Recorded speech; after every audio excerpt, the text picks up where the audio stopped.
आदेश की कोई कॉपी नहीं मिली है।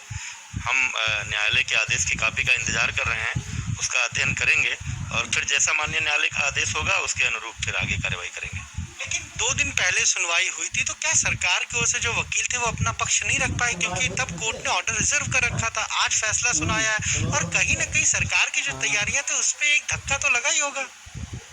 नहीं, सुनवाई होते समय निश्चित रूप से सरकार के वकील, विभाग के वकील अपना पक्ष रखते हैं, लेकिन माननीय न्यायालय ने जब फैसला रिजर्व रखा था तो क्या निर्णय होने वाला है इसका तो कोई अंदाज़ा रहता नहीं है।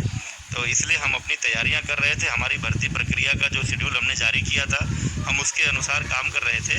अभी जैसा माननीय न्यायालय का आदेश प्राप्त हो जाएगा, हम उसका अध्ययन करेंगे, एक उस पर उच्च स्तरीय मीटिंग करके फिर आगे का निर्णय लेंगे। पहले जो मार्क्स थे कि क्या पासिंग मार्क्स और कट ऑफ मार्क्स, उसको लेकर कोर्ट ने अपना ऑर्डर दिया था, तो वो तो आपके पक्ष में आया था और उसके बाद आप अपना प्रोसेस भी शुरू कर रहे थे, काउंसलिंग आज से शुरू कर रहे थे। लग रहा है कि जिस तरीके से पूरा पक्ष सामने जाना चाहिए था, और क्या कोर्ट ने ये अब मार्क्स के आधार पर नहीं किसी और विषय पर ये स्टे दिया है क्या? नहीं, ये विषय अलग है। कुछ अभ्यर्थियों को कुछ प्रश्नों के उत्तरों को लेकर के आपत्ति थी। हमारे विभाग की जो विशेषज्ञ समिति थी वो उन प्रश्नों का जो उत्तर मान रही है। अभ्यर्थियों को उस पर आपत्ति थी कि नहीं, उसका उत्तर कुछ और है। ये जो अभी जो निर्णय की बात है वो उन मुद्दों को लेकर है। निर्णय की कॉपी एक बार सामने आ जाए, माननीय न्यायालय ने क्या टिप्पणी की है, क्या आदेश दिया है, उसके आधार पर फिर उसका अध्ययन करके निर्णय लेंगे। जो काउंसलिंग है जो अब आज से शुरू हो रही थी वो अभी जारी रहेगी जब तक ऑर्डर की कॉपी नहीं आ जाती? जब तक ऑर्डर की कॉपी सामने नहीं आ जाती, उसका अध्ययन नहीं कर लिया जाता, तब तक अभी कोई निर्णय लेना मुश्किल है।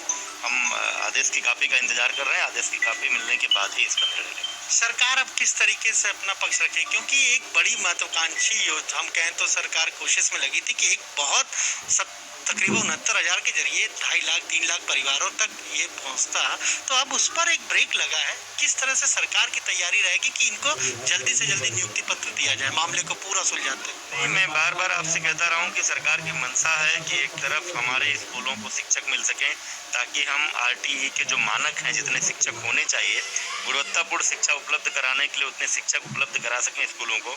और दूसरी तरफ उत्तर प्रदेश की योगी सरकार की प्राथमिकता है उत्तर प्रदेश के अधिक से अधिक नौजवानों को रोजगार प्रदान करने की। तो इसलिए बहुत ही तत्परता से हम इस दिशा में काम कर रहे थे। आप देखिए, लॉकडाउन के दौरान पूरे देश में और शायद दुनिया के कई देशों में ये पहली ऐसी घटना होगी कि लॉकडाउन के दौरान 69,000 लोगों को नौकरी देने का प्रयास उत्तर प्रदेश की योगी सरकार कर रही है। तो ठीक है, ये सब चीज़ें होती रहती हैं। किसी भी ऐसी प्रक्रिया में इस देश के किसी भी नागरिक को न्यायालय के पास जाने का अधिकार है। माननीय न्यायालय के आदेशों का हम सम्मान करते हैं। हम आदेश की कॉपी का इंतजार कर रहे हैं। जैसा आदेश होगा, एक उच्च स्तरीय बैठक करने के बाद उस अनुरूप निर्णय लेंगे। तो ये आपने सुना क्या कहना उत्तर प्रदेश के बेसिक शिक्षा मंत्री सतीश द्विवेदी का? साफ तौर पर कह रहे हैं कि कोर्ट ने जो ये स्टे दिया है दरअसल वो नंबर्स के लिए नहीं दिया, बल्कि कुछ प्रश्नों के जो उत्तर थे उसको लेकर छात्रों को ये लग रहा था कि जो सही उत्तर बताया जा रहा है वो ऐसे नहीं है, और उसी को लेकर वो कोर्ट गए थे। जिसके बाद आज कोर्ट ने ये कहा है कि पूरी जो भर्ती प्रक्रिया उसको स्टे किया जाए। लेकिन मंत्री साफ तौर पर कह रहे हैं कि अभी ऑर्डर की कॉपी नहीं मिली है। जब ऑर्डर की कॉपी मिल जाएगी पूरी तरह से पढ़ लेंगे, उसके बाद सरकार इस पूरे मामले में अपना पक्ष मजबूती से रखेगी।